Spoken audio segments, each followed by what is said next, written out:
If he really wanted to have rapid improvement, he had to leave. Even if there might be risk of death, he's willing to take it. Governor Zachary, I'm planning to leave the Green Planet once the teleportation formation has been confirmed. I hope the Martial Arts Association can be prepared to operate without my presence, Peter said solemnly. Peter didn't have any administrator's duty or anything like that. With his IQ and brain, the higher-ups would be more worried if they were to give him important position in this regards. Peter himself didn't have much pursuit of such power and only cared about his personal strength. So he would rather focus on killing the rank 7 magic beasts rather than bothering to increase his personal charm and socializing. But no matter what, Peter is the golden sign in the Martial Arts Association. It was also because of his presence that the Martial Arts Association dared to step forward and fought against many magic beasts. When Peter left, they also had to adjust their schedule. I understand. I'll report this matter, Governor Zachary said solemnly. Peter smiled and then looked at the crack once more. He knew very well that if he wanted a stable development, training on the Green Planet and relied through this crack would not be impossible. But he didn't want it. Rather than wasting his time on the Green Planet, he would rather take the risk and leave the planet in order to advance further and possibly reach rank 8 within a year's time. If he could reach rank 8, he would be able to kill a rank 9 magic beast, right? Peter smiled brightly. One had to say that these returnees were all full of confidence of themselves, and their main goal was to reach rank 8 before the 1 year's time was up. Because only in this way would it be possible for them to survive and protect the Green Planet. Crack not far from City J Base, Dina's location. Unlike Peter, who directly rushed into the crack, Dina was busy investigating the crack through using magic before she entered. Because she realized that these magic beasts didn't try to come out. So the barrier that she erected was half useless. It could definitely last for a long time, but it would not help much for her practice to catch a lot of rank 7 magic beasts for her own improvement. So she chose to enter. And when Dina walked in, she was stunned to see that she was in an island with forest and beach. But after she sensed the various magic beasts around, she had the faint feeling that this was basically a practice location for her. Hey, it's good. Dina laughed out loud. She spent a long time in the crack. The military sends some people and Dina requested to let her use the crack as her personal use for a period of time. After that, she will leave. Because the moment the teleportation formation's location was announced, Dina directly left without hesitation. And her action also made the higher-ups felt somewhat distressed and annoyed. Because all of their returnees chose to leave the Green Planet to explore the unknown. They didn't know Murin's decision, but it didn't seem to matter that much.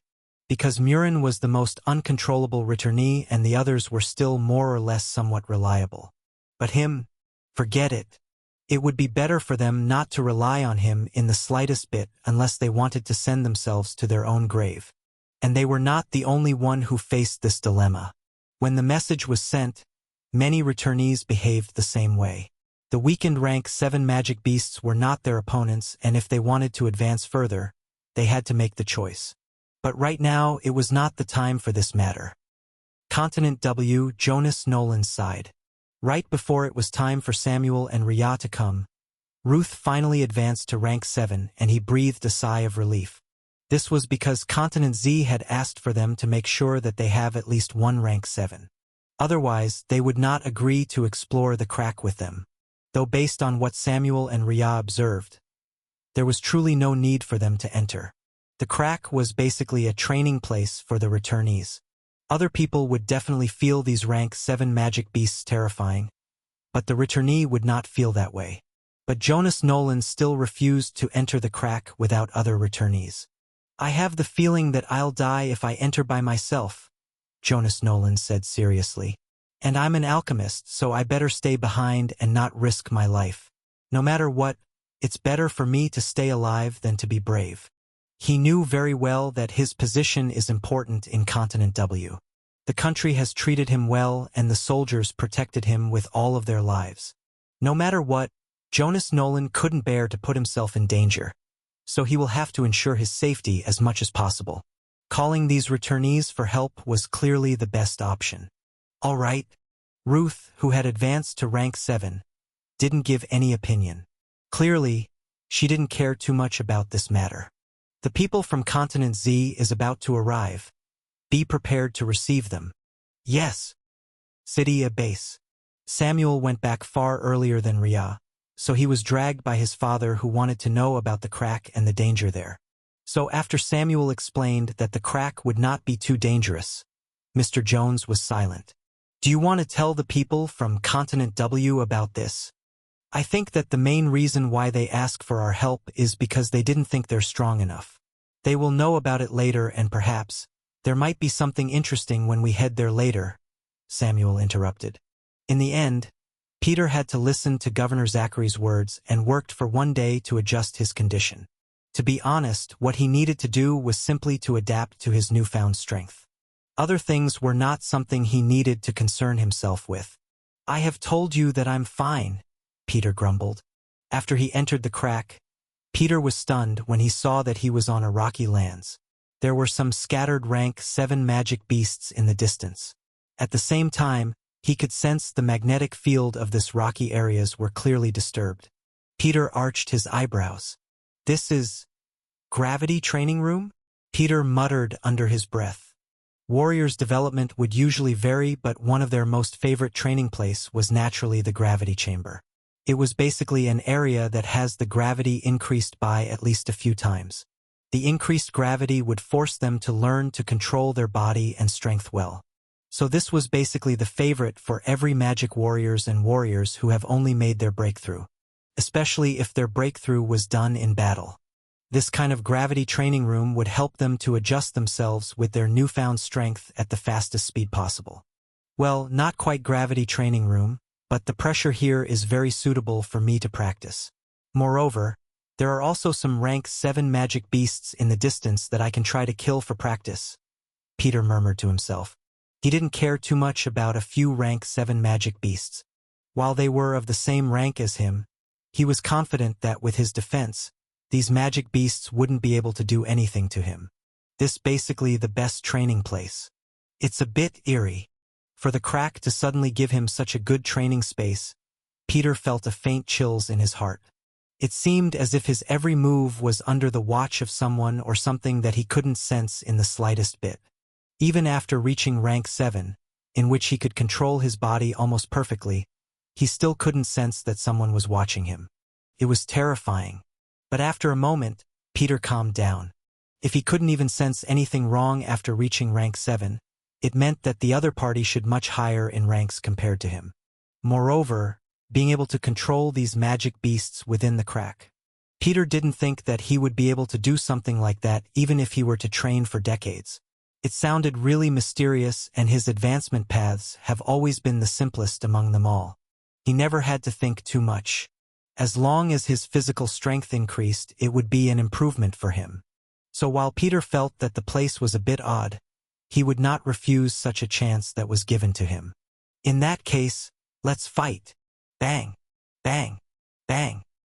In the next period of time, Peter basically spent his time inside the crack. The other people didn't dare to come because after they entered and sensed the terrifying pressure, they all ran away without hesitation. Even Governor Zachary refused to accompany Peter. It's too dangerous. The suppression they felt once they entered the crack made them unwilling to enter no matter what. After all, they all knew that if they entered with Peter, they would only hold the other party back with their meager abilities. None of them wanted to hold Peter back, so they stayed outside.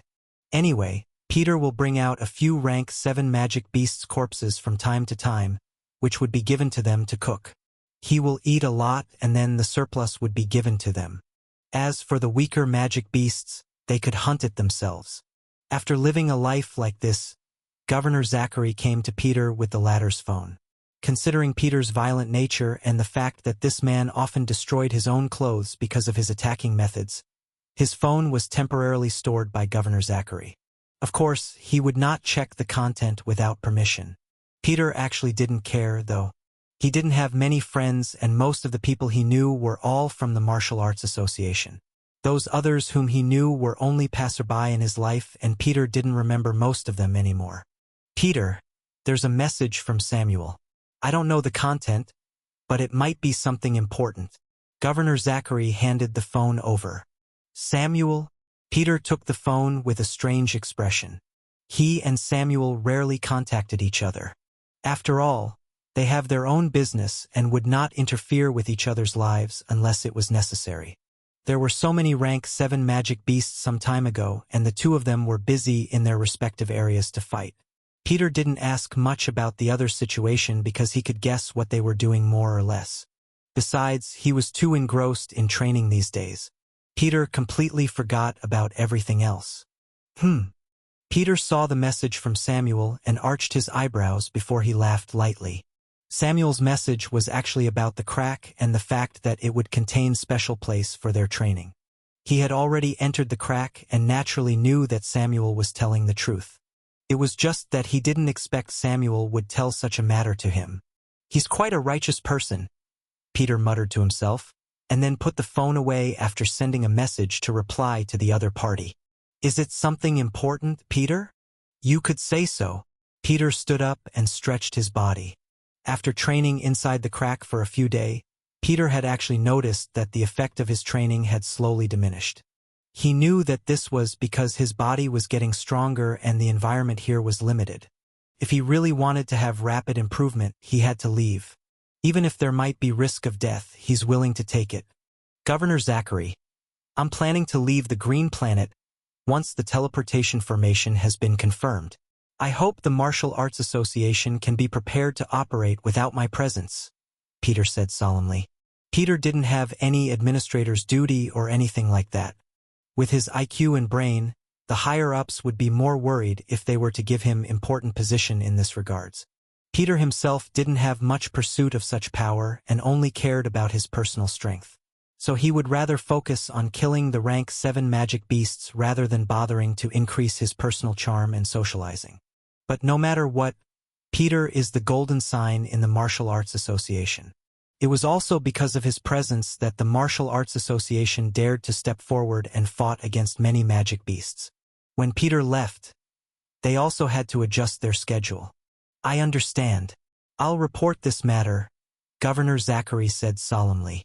Peter smiled and then looked at the crack once more. He knew very well that if he wanted a stable development, training on the Green Planet and relied through this crack would not be impossible. But he didn't want it. Rather than wasting his time on the Green Planet, he would rather take the risk and leave the planet in order to advance further and possibly reach rank 8 within a year's time. If he could reach rank 8, he would be able to kill a rank 9 magic beast, right? Peter smiled brightly. One had to say that these returnees were all full of confidence of themselves, and their main goal was to reach rank 8 before the 1 year's time was up. Because only in this way would it be possible for them to survive and protect the Green Planet. Crack not far from City J Base, Dina's location. Unlike Peter, who directly rushed into the crack, Dina was busy investigating the crack through using magic before she entered. Because she realized that these magic beasts didn't try to come out. So the barrier that she erected was half useless. It could definitely last for a long time, but it would not help much for her practice to catch a lot of rank 7 magic beasts for her own improvement. So she chose to enter. And when Dina walked in, she was stunned to see that she was in an island with forest and beach. But after she sensed the various magic beasts around, she had the faint feeling that this was basically a practice location for her. Hey, it's good. Dina laughed out loud. She spent a long time in the crack. The military sends some people and Dina requested to let her use the crack as her personal use for a period of time. After that, she will leave. Because the moment the teleportation formation's location was announced, Dina directly left without hesitation. And her action also made the higher-ups felt somewhat distressed and annoyed. Because all of their returnees chose to leave the Green Planet to explore the unknown. They didn't know Murin's decision, but it didn't seem to matter that much. Because Murin was the most uncontrollable returnee and the others were still more or less somewhat reliable. But him? Forget it. It would be better for them not to rely on him in the slightest bit unless they wanted to send themselves to their own grave. And they were not the only one who faced this dilemma. When the message was sent, many returnees behaved the same way. The weakened rank 7 magic beasts were not their opponents, and if they wanted to advance further, they had to make the choice. But right now, it was not the time for this matter. Continent W, Jonas Nolan sighed. Right before it was time for Samuel and Rhea to come, Ruth finally advanced to rank 7 and he breathed a sigh of relief. This was because Continent Z had asked for them to make sure that they have at least one rank 7. Otherwise, they would not agree to explore the crack with them. Though based on what Samuel and Rhea observed, there was truly no need for them to enter. The crack was basically a training place for the returnees. Other people would definitely feel these rank 7 magic beasts terrifying, but the returnee would not feel that way. But Jonas Nolan still refused to enter the crack without other returnees. I have the feeling that I'll die if I enter by myself, Jonas Nolan said seriously. And I'm an alchemist, so I better stay behind and not risk my life. No matter what, it's better for me to stay alive than to be brave. He knew very well that his position is important in Continent W. The country has treated him well and the soldiers protected him with all of their lives. No matter what, Jonas Nolan couldn't bear to put himself in danger, so he will have to ensure his safety as much as possible. Calling these returnees for help was clearly the best option. All right. Ruth, who had advanced to rank 7, didn't give any opinion. Clearly, she didn't care too much about this matter. The people from Continent Z is about to arrive. Be prepared to receive them. Yes. City at base. Samuel went back far earlier than Rhea, so he was dragged by his father who wanted to know about the crack and the danger there. So after Samuel explained that the crack would not be too dangerous, Mr. Jones was silent. Do you want to tell the people from Continent W about this? I think that the main reason why they ask for our help is because they didn't think they're strong enough. They will know about it later and perhaps there might be something interesting when we head there later, Samuel interrupted. Mr. Jones looked at the excited Samuel and rolled his eyes. How could he not know what his son was thinking? But for this matter, Mr. Jones chose to listen to his son's words. Anyway, the one that will suffer would be Continent W instead of them. Who made their returnee so timid, and even asked help from other continents without trying on their own? Of course, Mr. Jones will never say it out loud. Anyway, it was not him who was being tricked by Samuel. Is it hard? Mr. Jones asked. Samuel's description was rather cold and indifferent, which didn't reflect whether the training given to them was dangerous or not. Mr. Jones could only ask directly to the person involved. Samuel rubbed his chin and then said, I can't say that it's easy, but it's not to the level where I have to truly risk my life. It was still within the level that he could bear. At most, he would feel a bit tired after fighting with so many rank 7 magic beasts and his sword making trouble for him. He thought about Rhea. Samuel didn't know if Rhea's training areas would be similar to him or it would be of different terrains. But based on Rhea's ability, no matter what kind of place it is, Samuel was confident that Rhea would be able to survive just fine. Oh, Mr. Jones arched his eyebrows. Don't think about it. Samuel leaned against the chair lazily. I won't change my decision. That kind of training almost meant nothing for me. That level of training couldn't help him much in the long term. While it could help him adjust his condition to a certain degree, but it was no longer that useful by now. It was less than 1 week's time, but Samuel could already sense that it was getting more and more useless. He didn't want to waste his time in the crack anymore, so he came out. Anyway, there was no longer any other useful treasure for his sword, and the rest of the things inside can be used by the military to help protect Continent Z better. He was not that greedy for those treasures that he didn't need. Aside from that, there were also some rank 7 magic beasts that were still alive but live in scattered locations. Samuel was too lazy to hunt them one by one. These rank 7 magic beasts were already weakened, and it was a bit too easy to deal with them after reaching rank 7. Unless he was facing a horde of rank 7 magic beasts, then there was no pressure at all. Your attitude will make others want to beat you up.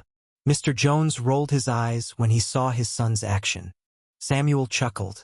No one is here but you, father. Mr. Jones sneered. And I would have beaten you up if possible. At this moment, Mr. Jones regretted not beating up Samuel more when the latter was young.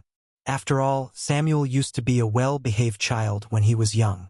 At least better than his siblings. Those two were troublemakers who didn't know when to stop, and Mr. Jones often beat them up more than beating up Samuel. Now, he couldn't really beat Samuel. TSK. The helicopter is ready and the other cracks are relatively stable. Peter and Dina are using this chance to stay in the crack and cooperate with the local forces. Only the crack that belonged to the Magic Association is in turmoil. Mr. Jones summarized what had happened once again. Samuel nodded. I'll wait here. She's not back yet? We're going to different cracks, right? The content of the crack. Samuel proceeded to tell his father about what he found inside the crack. While it was not the best place for him, but it would be useful for other magic warriors who had reached the peak of rank 5 to the peak of rank 6. At least it could help them to train until they reached rank 7. There was no guarantee, though. They also had to face those rank 7 magic beasts that were still roaming around because Samuel didn't kill all existing magic beasts in the crack. Since Samuel wouldn't be here, they would have to be careful and deal with them on their own. In a way, it's still a good place to practice. Mr. Jones nodded in apprehension when he listened to his son's description. The terrain for the crack that Samuel came into was a mountain range. It was also the most suitable place for magic warriors to train, especially those who chose the same path as him. Not all of them would be suitable, but a large number of them should be able to. But before that, the military should enter the crack first and try to deal with the magic beasts inside. Otherwise, it would be difficult for other people to deal with those rank 7 magic beasts before they reached rank 7. The weakened rank 7 magic beasts was still not that weak. I don't know the other cracks, but I guess it should be in different situation, Samuel remarked. After all, the mountain range was not suitable for Rhea to practice. He had noticed her looking around the place but not finding it interesting. When she left and didn't return again, Samuel had long guessed that the crack should be suitable for Rhea to practice. Once they reached rank 7, many of their original practice was no longer useful. Moreover, they also didn't dare to fight freely in fear that they would destroy the entire city because of their moves. Only when they were facing those rank 7 magic beasts did they fought a bit more serious and used some means of attack that they previously didn't dare to use. But they still had to control their abilities to prevent others from being hit accidentally. I only have the report from Dina and Peter's place. One of them is an island and the other is rocky areas. Rocky areas? Samuel was stunned. Is it not the same as the mountain range? Because his mountain range was also filled with rocks and Samuel couldn't help but think that it might be the same for him. No, this is the picture. It's using Polaroid camera that had been modified slightly since most electronic devices can't be used inside for a long time. I don't even understand how you can shoot those videos back then. Mr. Jones handed over a stack of photos to Samuel. I protected it with mana and kept it inside the space storage scroll when it's not used, Samuel replied nonchalantly and then looked at the photos. Seeing the scenery inside, he understood why his father said that it was different from him. Because it's indeed different. The place that Peter entered was filled with rocks here and there, and it was a flat land rather than steep like his. The entrance location was also different from him. I see. Did you not take any picture? I was too busy. Mr. Jones? Busy? He was absolutely sure that his son was too happy fighting and killing those rank 7 magic beasts when he was inside to care about this kind of thing. Forget it. It was not important either way. He could just ask the military who were stationed not far from the crack where Samuel entered to take the picture if they really needed one. The father and son talked for a few more minutes before Samuel went back to rest and summarized his gain. Mr. Jones himself was busy with his own affairs and to manage City A base. When Amelia heard that her brother came back, she directly dragged Arnold far away from her home. Samuel, that sister of his, was really asking for another beating. And the next day he received message from Rhea, saying that she will come back soon, and the corner of his lips curled up. Sensing mana fluctuation at home, he guessed that Rhea directly teleported to her room and he went over to take a look. Rhea! Sam! Rhea smiled brightly when she saw Samuel safe and sound. She believed that the magic beasts inside the crack couldn't really hurt him. But what if? No matter what, it's only right for them to remain careful. Do you want to rest or shall we depart right away? Samuel sensed the eagerness in Ria's eyes and asked gently, "Just go. I don't have anything to do in City A base.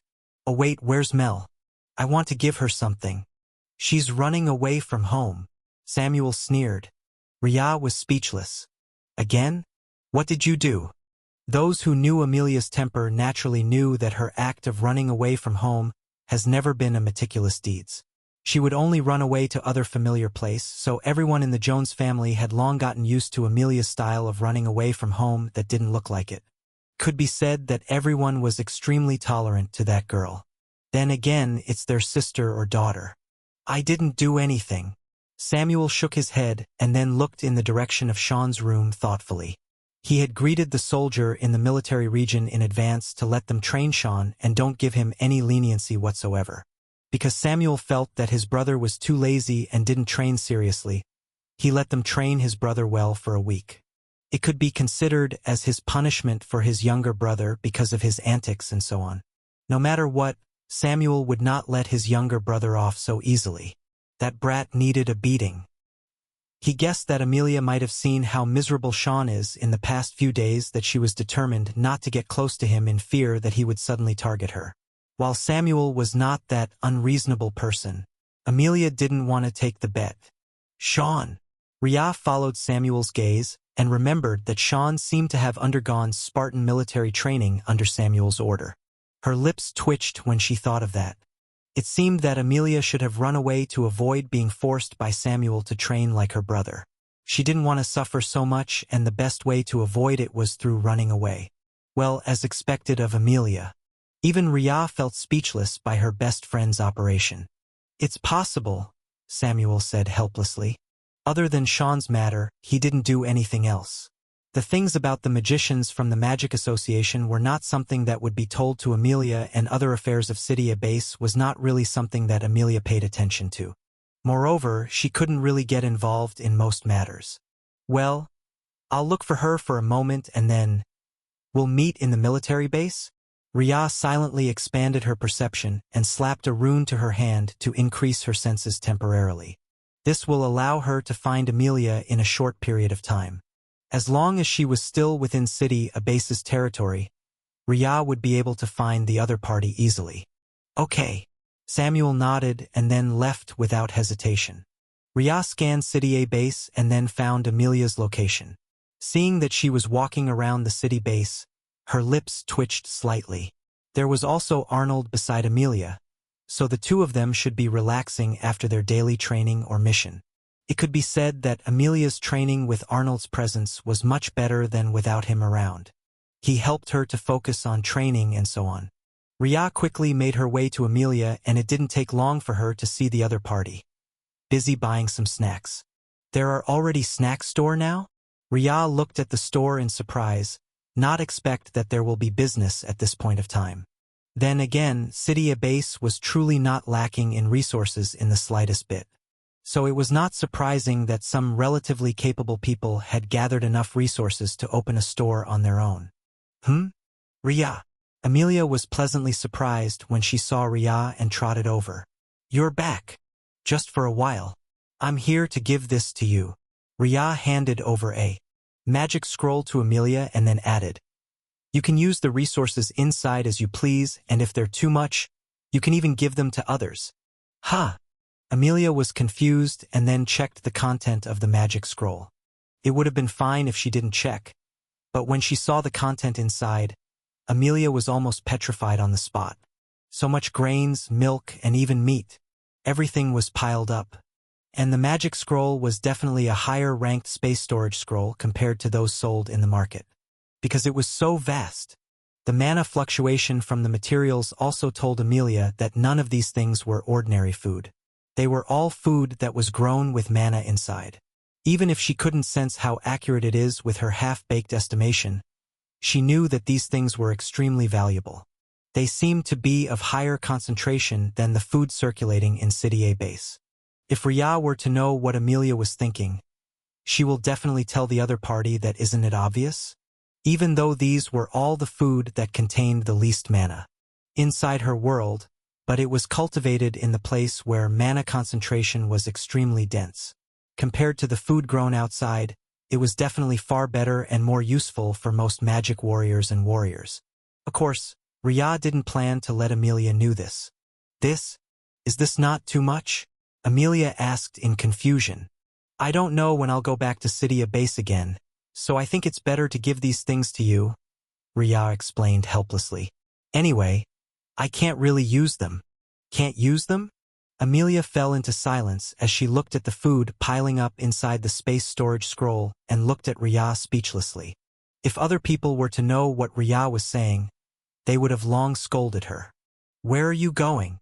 Amelia chose to ignore this matter and focused on the most important thing.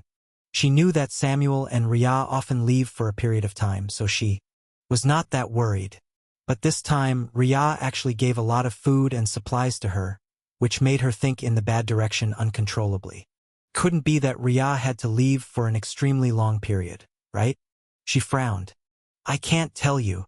Rhea shook her head.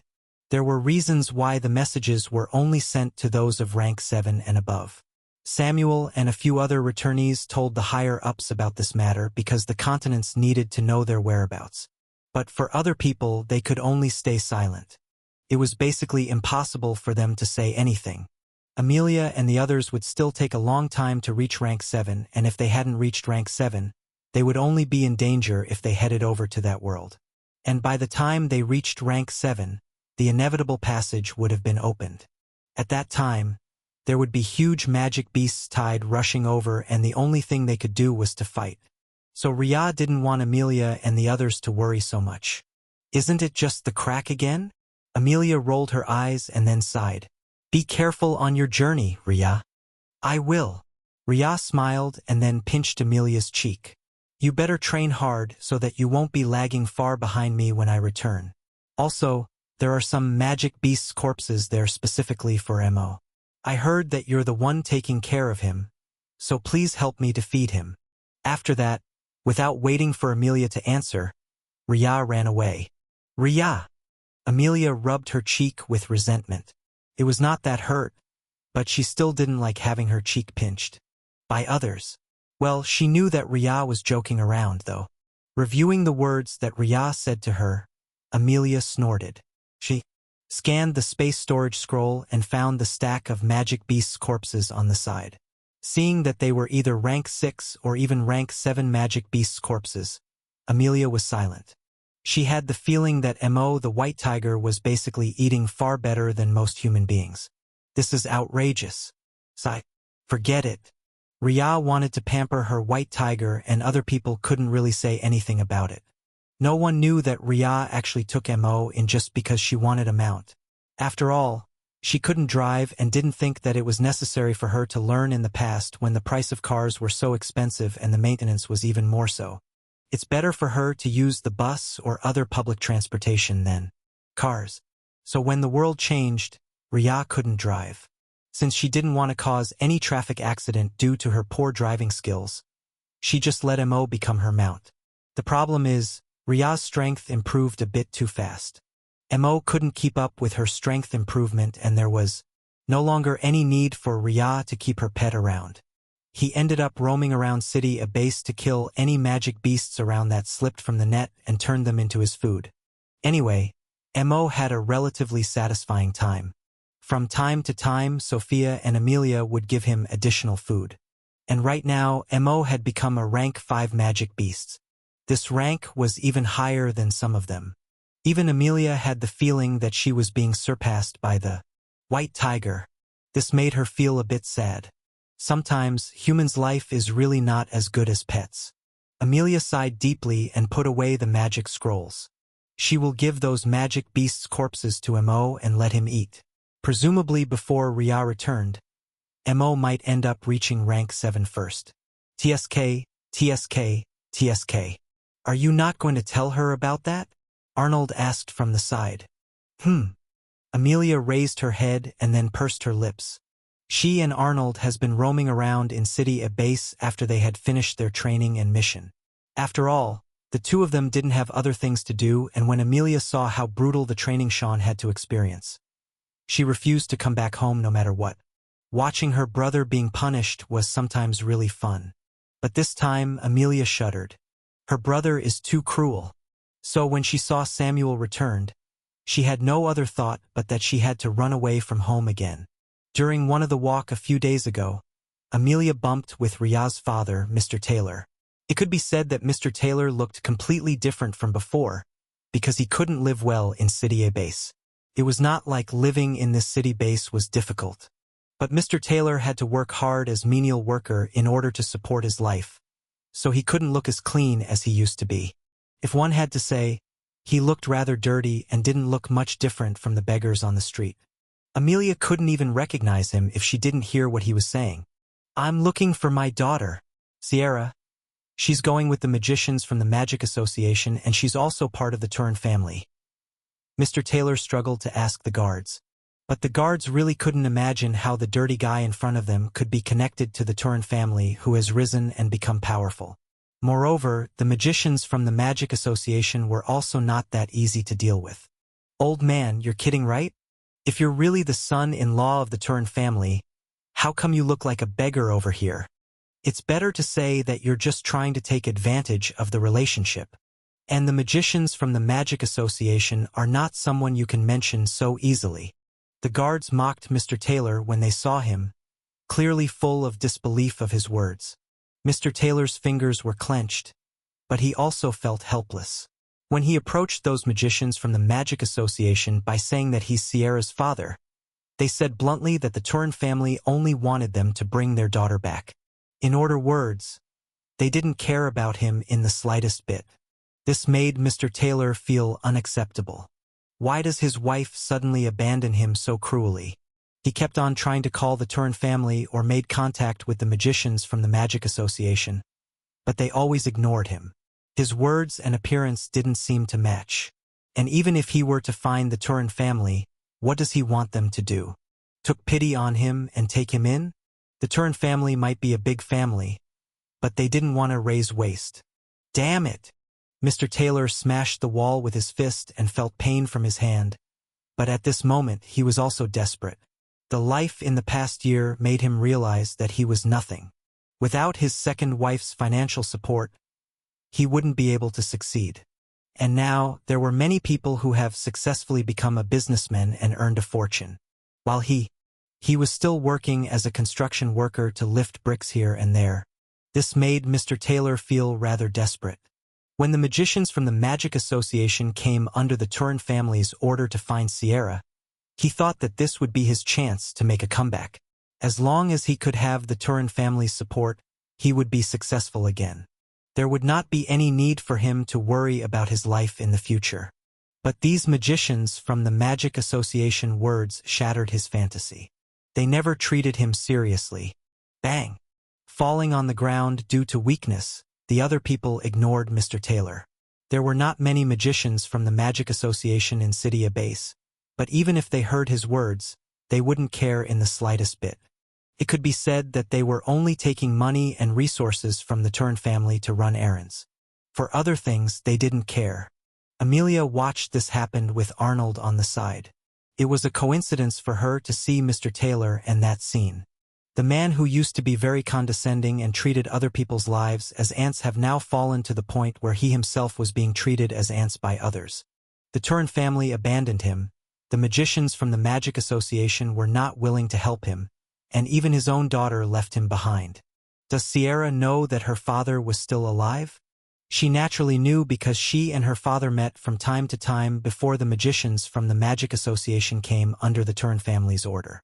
But even if Sierra knew about her father's experience, she had no time to care about him. Her mind was full of thoughts about her coming back to the Turin family and met with her mother and other family members.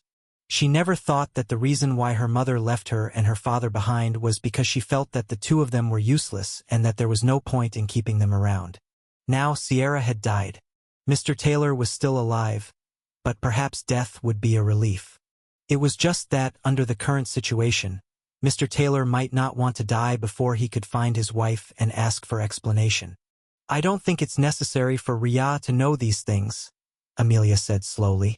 Her encounter was nothing more than a coincidence. Besides, even if Ria were to know what had happened to Mr. Taylor, Would she extend her hand to lend a helping hand? Knowing Ria's indifference towards her family members, Amelia felt that it was unlikely. Her father and mother never raised her and even left her to suffer on her own. Many children didn't have a complete family and even abandoned by their own parents. And Ria was included among these unlucky children who couldn't have a complete childhood. For her not to take revenge on the spot against her family members was already the greatest kindness. Now that Mr. Taylor suffered on his own, it's better to leave him be. It was not like he come to find Ria or pulled her over to take care of him. Since that was the case, they could continue to live their own lives without bothering each other. I see. Arnold nodded. Amelia smiled. And since Ria is about to leave City A base for a long period of time, I don't think she will have time to care about these things. So even if Mr. Taylor suddenly had a brain twitch and wanted to look for his first daughter, he would not be able to find her in the slightest bit. At that time, it was unknown what Mr. Taylor would want to do. But it would be better for him not to disturb Ria's life. You're right, Arnold chuckled. Ria and Samuel's stage is the wider world, and Arnold didn't want to restrain the two of them either. They have other more important things to do than to engage in petty schemes with these people. Ria didn't know that Amelia had bumped with her father. But just like what Amelia said, Ria wouldn't care about the other party's life. No matter whether they were alive or dead, well or dying, or other things, Ria would not care about them in the slightest bit.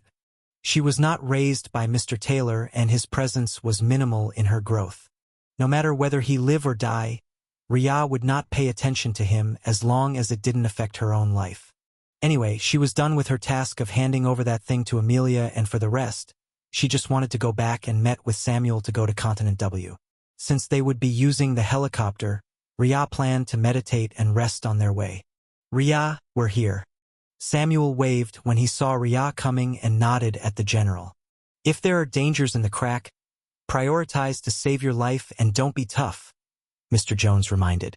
He spared some time to see his son before leaving, because Samuel had said that after this, he might stay in Continent W until he received message about the location for the teleportation formation.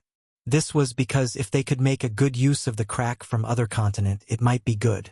He and Ria didn't know what kind of place the inside of the crack would be. One thing for sure, it might be different from the two cracks that they have visited before, and it would also be different from the cracks that Peter and Dina had encountered before. No matter what, they have to be prepared for everything. I know, Father. Samuel felt that his father was really nagging, but he still listened patiently. After all, he knew that his father said this because he cared for him. Make sure to protect your wife well. I don't want to lose my daughter-in-law just because you didn't protect her well, Mr. Jones continued. Samuel? He had the faint feeling that his status at home will definitely drop by one rank after Ria entered the Jones family. Thankfully, he still has his siblings whose rank was even lower than him.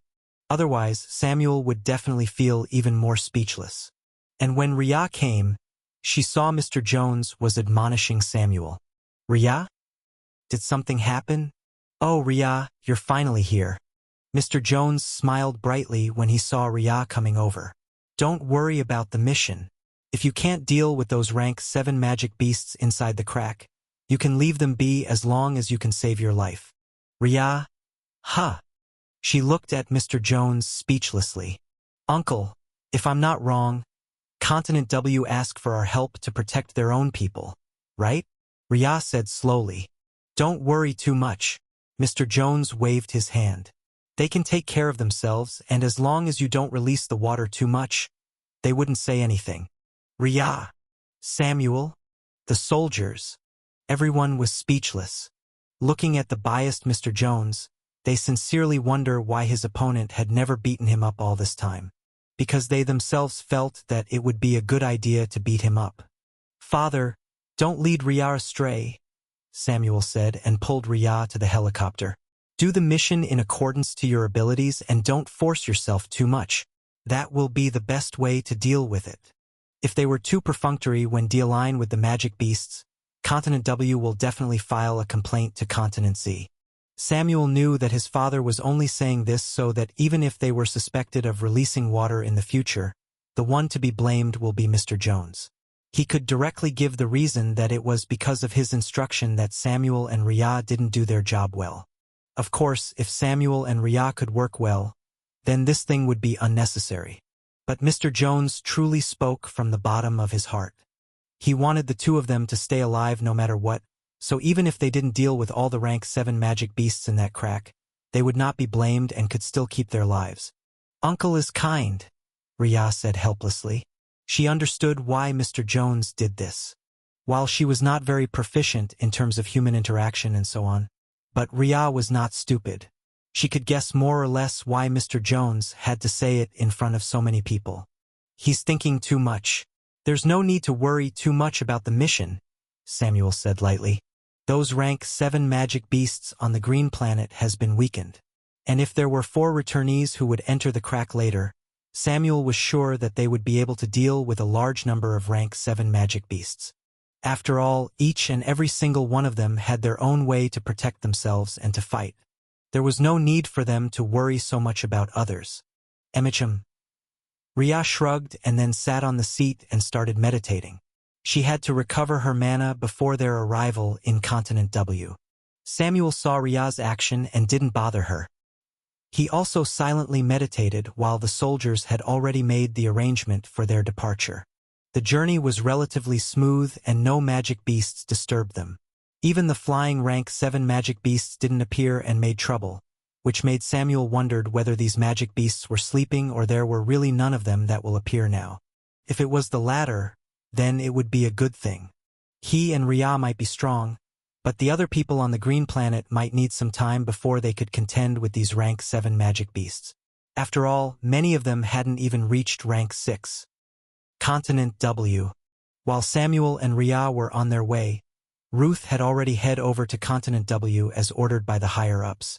To be honest, Ruth didn't have much opinion about her arrangement.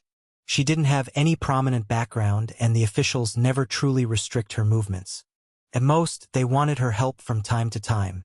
So Ruth was still willing from the bottom of her heart to follow their arrangement and so on. Besides, being able to help others when they truly needed it was good for Ruth. She didn't really have that much expectation for other things. "Thank you for whiling to come back, Miss Ruth." The official who was responsible to pick Ruth up looked at the woman in front of him with relief. This Ruth has been staying in Continent Z for over a year's time and didn't have much attachment to her own continent. This made them felt rather helpless. And the officials couldn't really force these returnees to do what they didn't want to do. After all, if the returnees were to fight against them, then it would not be worth it. Just look at Continent Y. They were still busy fighting with their own returnee, which was really embarrassing and many people secretly mocked them. Having 3 powerful returnees who had advanced to rank 7 in such a short period of time, yet they didn't value these people in the slightest bit. What can be said? Good cards played badly? Ruth nodded. And in the next period of time, she got a lot of resources from killing a few rank 7 magic beasts that still existed on the green planet. There were not many of them because one of the crack was sealed by Rhea while the other one was monitored deeply. Considering that Jonas Nolan has only managed to advance to early rank 6 recently, the strength of these magic beasts were not very strong. Only a few rank 7 magic beasts appeared. And these magic beasts were weakened to a certain degree. At least, compared to the rank 7 magic beasts that Ruth had to face when she was in City J base, these magic beasts were nothing. The magic beasts that come out will depend on the returnee's strength. Thinking about this, Ruth's expression became a bit strange. She had heard about what the officials were planning to do, calling Samuel and Rhea over to Continent W and help them. But if the strength of the magic beasts depend on their opponent, wouldn't they basically screw themselves off? After all, Rhea and Samuel were acknowledged as the top 3 strongest rank 7 among the returnees. This was mainly because the 2 of them had advanced to rank 7 much faster than other people. The other one was Pena, who basically made an opponent of the entire continent by himself, and right now, there were not many people who dared to come closer to the island where he was staying. They were afraid of provoking him. None of them would feel much about killing other people. In that world, they had killed countless people, and it was only after returning to modern society for a period of time that they curbed themselves. But after the earthquake and these magic beasts appeared, Their killing intent couldn't be concealed forever. Many magic beasts died in their hands. Some of them even killed other people directly when they wanted to for some reasons. Even if not all of them were like this. But this was already more than enough to let the officials understood that these returnees were not that easy to deal with. If they really wanted to coerce them to do anything they didn't want, what awaited them would be nothing more than their own demise. In any case, Ruth managed to advance to rank 7. She could sense that the people around were genuinely happy for her advancement, and seeing them, Ruth feel a bit strange. In City J base, she was never treated badly. But after all, they all knew that she would have to return to Continent W, so they never tried to get too close to her. It would not benefit either side and would only leave them with lingering emotions. Moreover, City J base was filled with demonic magicians. Considering that demonic magicians could steal other people's mana through killing other people, the people in City J base were used to wary to each other. It could be said that they didn't dare to leave their back open to other people in fear that they would be killed by the other party. Even Ruth didn't dare to relax and always stayed with the soldiers, because most of the soldiers were upright and they could still be trusted to a certain degree. At the very least, it's better than the people who managed the base that Dina appointed. Some of them were nothing more than businessmen, and some others were only selfish people who finally gained power through various methods. Dina herself was not very proficient in management, and Ruth had long noticed that many people under Dina had some other thoughts. As a magic warrior, Ruth was keener in terms of detecting humans' emotions and changes in facial expression.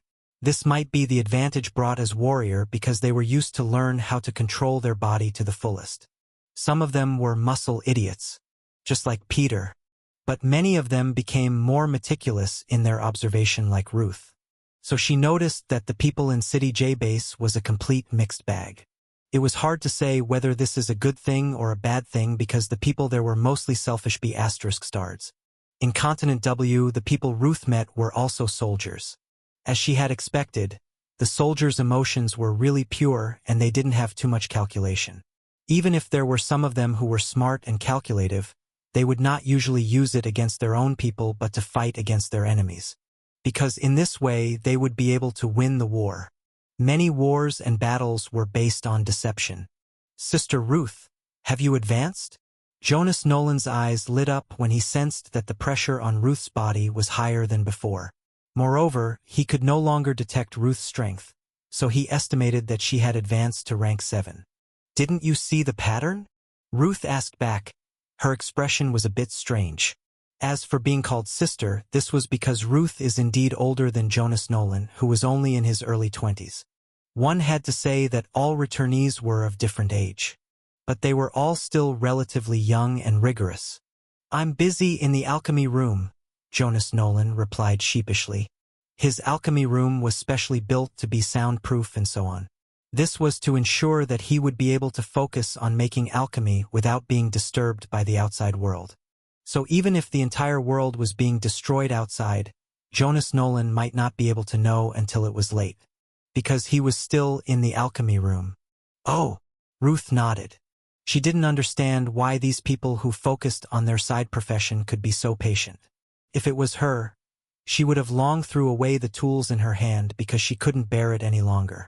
Alchemist, Runemaster, and weapon refiner were the 3 basic side profession. And all of them had a lot of knowledge that they have to learn before they could even start practicing. Ruth could still remember the days when she saw those things. She wanted to vomit, because there were so many of them, and this reminded her of the days when she was pressed by a mountain of books for the sake of passing exams. Having graduated for a long time, Ruth really didn't want to experience the feeling of studying overnight again. So she gave up. Thankfully, she was lucky enough to be accepted as a disciple in a magic warrior school and eventually become a powerful magic warrior. But the time when they all arrived in that world could be said to be the golden age of development. There were too many powerful magicians, magic warriors, and even warriors. So much that there were countless geniuses who were hyped up and attract countless people's attention. While Ruth was considered to be talented, but she was just one of these geniuses. There were too many of them. Yet, they all couldn't escape the fate of dying. A person's effort in the face of the global destruction was extremely small. They couldn't really do anything when countless magic beasts flooded the areas and countless cities fell down. The geniuses who used to be laughing and playing around with her all fell down one by one. Not a single one of them remained. Being an archer magic warrior, Ruth was placed on the back and she tried her best to fight back. Firing arrow after arrows, trying to kill these magic beasts that rushed over to them. But in the end, she couldn't do anything. The city fell and the magic beasts climbed up the platform. In the end, she was too exhausted to do anything and could only watch as these magic beasts tore her body apart. Just like many others in that fallen city. The magic beasts occupied the border one by one, and after the border had fallen, they headed over to various cities and killed countless humans there. No matter whether it was men, women, children, old, and young, everyone was killed. It was a literal hell on earth. Ruth never had the chance to see these things, but Jonas Nolan did, because he was a logistic and had to stay on the back, helping with his alchemy as much as possible. When the city fell, he was among the last batch to die. And it was because of this that he was able to see the destruction of the city more thoroughly, watching as hope being destroyed one by one until one's death. If it was possible, neither of them wanted to see it once more. It was also because of this that they fought with their all when the second earthquake happened. Ruth's eyes flickered. For a moment, she was remembering the scenes before her death. The day when she had basically lost all hope and couldn't escape. When she woke up and found herself back on the green planet, Ruth felt at loss. On one side, there was joy for being able to live. But on the other side, there was sadness. Because she wouldn't be able to meet with the comrades whom she had encountered in that world anymore. For years in that world, how could it be possible for her not to have any connection with the people there? She has friends, family members, teachers, and even students. But at the end, none of them survived from the grand magic beast's tide and was swallowed up. Sister Ruth. Jonas Nolan noticed Ruth's sudden mood swing and felt confused. He didn't seem to be doing anything just now. Sorry, I just remembered something. Ruth shook her head and then asked, "Have you made enough potions?" "Yes, there are mana recovery potion, healing potion, and there are even some potions that can give buffs. I think you're familiar with them." Jonas Nolan handed over the stack of potion and put them on the table. "And your favorite should be this range potion that could increase your arm strength temporarily and increase your vision, which is very useful for archers." To be honest, the potions were quite similar to things that existed in RPG game in terms of naming. But the so-called buffs that they gave was somewhat different from the game, because they could sense the difference in their body after using these potions. There was specific strengthening potions, such as the one that Jonas Nolan mentioned. It was indeed Ruth's favorite, because as an archer, what she needed was to have more strength and more distance to kill the enemies before they could get close to her. It was not like Ruth couldn't fight in close combat, but her strength in close combat was relatively weaker. In emergency, she could still respond in time. But it was not very good. "Thank you, little brother," Ruth said politely and then checked the potion. Jonas Nolan saw Ruth's action but said nothing. After all, the returnees were all people who have experienced countless life and death's experience. At the same time, they were living their life for the second time and naturally treasure their life more. Something like potion that they had to swallow and eat had to be inspected before they ate it. Even if most of them were not very knowledgeable about poison and herbs, they should be able to identify whether the potion was harmless for them or not before using it. Only in this way would it be possible for them to feel reassured. "Is there any specific potion that you want me to make? The materials on the green planet is limited, though, so I can't make the precious potion," Jonas Nolan offered. He didn't have much strength in battle. Even though Jonas Nolan had more than enough methods to protect himself when necessary, his own fighting experience was relatively low. Even though he's basically a magician, there were only a handful of magic spells that he had learned.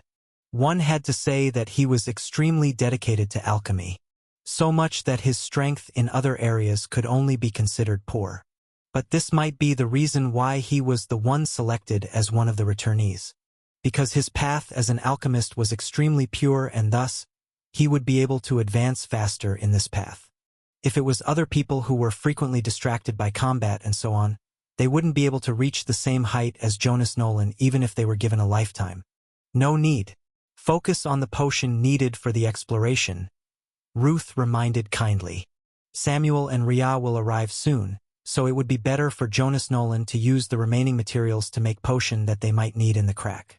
After all, the previous magic beast's tide had already wiped up most of Jonas Nolan's stocks and supplies. Ah, okay. Jonas Nolan smiled brightly and then trotted back.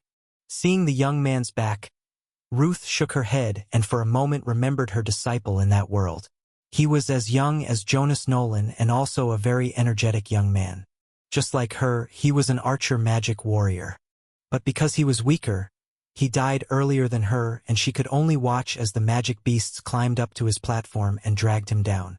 No matter how many arrows she shot, she couldn't help him. Ruth took a deep breath and moved her eyes away. Remembering these things would not be able to change the past. She's still alive. And what she could do was to look forward and live her life to the fullest while making sure that the green planet will not suffer the same fate. The message that she received upon reaching rank 7 told her the bitter fate that awaited the green planet if they were to do nothing. She wouldn't let it happen. She had already lost her home once and lost everyone around her. Now, there was still time and she will work hard to make sure it would not happen again. Continent W, Samuel and Rhea's side. The helicopter was specially approved to enter Continent W's territory. To be honest, the so-called territory was almost useless by now because there were simply too many magic beasts roaming around. These magic beasts would not care whether it was territory of Continent W or Continent Z. They only knew that if there were any food, they would rush over without hesitation and ate the food that was available for them. It could be said that they were moving completely based on instinct. There. Rhea noticed Ruth. Since she had seen the other party back in City J base, she could easily recognize her. Besides, magicians usually detect other people's identity through their mana signature. It was also because of this that once they have met once, it would be difficult for the other party to hide their presence from magicians. Some people knew the method of restraining their breath or something similar, though. This could help them to hide their presence to a certain degree. But many of these methods had become useless upon reaching rank 7. It's been a while. Ruth came forward and greeted the two people politely. They have met back in City J base. But at that time, Ruth didn't have much position to talk with them, nor did she have any intention of interacting with them. After all, she didn't think it was necessary. But now that these two people were here to help Continent W in dealing with the crack, appropriate politeness would be necessary. It's been a while. Samuel nodded back. Rhea looked at the two people before her eyes moved towards Jonas Nolan. There was a flash of surprise in her eyes. Jonas Kayak Haruki? Ha! Jonas Nolan was stunned. Their first name in this world and that world was the same, but their middle name and last name might be different. It was also because of this that many of them didn't really recognize each other in the beginning, because there were either too many people with similar names, or they were not entirely sure that it would be the same person. I haven't used that name for a long time. How did you know? Wait, you can't be Sister Ray, right? Jonas Nolan thought for a moment before his eyes widened. The Haruki family was destroyed because of some reasons and it was just a small family in that world. Not many people would pay attention to it and Jonas Nolan himself had to change his surname to his mother family in that world. But it was not a big problem. His mother's family was a big and rich family. So Jonas Nolan was able to live well until the magic beast's tide happened and basically destroyed everything. Since he didn't use this name for a long time, Jonas Nolan didn't react for a while. Ah, right? Rhea looked at the young man and then laughed. I didn't expect that Jonas Nolan would be that brat. Don't call me brat, Jonas Nolan complained. He refused to be called a brat again. In the Green Planet, he also has a rich and loving family, making his life relatively comfortable. It was also because so many people cared for him that he was trying his best to protect them as much as possible. Jonas Nolan didn't want to see anyone around him die again. But looking at Rhea in front of him, he also felt complicated. Because when the two of them met each other, It was during their early stage of their arrival in that world. He had only started to learn the basic as an alchemist while Ria was newly accepted in the academy. The two of them met by coincidence. And they didn't have much interaction because not long afterwards, the Haruki family was destroyed and Jonas Nolan took refuge to his mother's family. His mother's family lived in a completely different city, so he never had the chance to see Ria again. "You still look young, little brother Jonas," Ria continued with a smile. Jonas Nolan had a deadpan look and rolled his eyes in annoyance.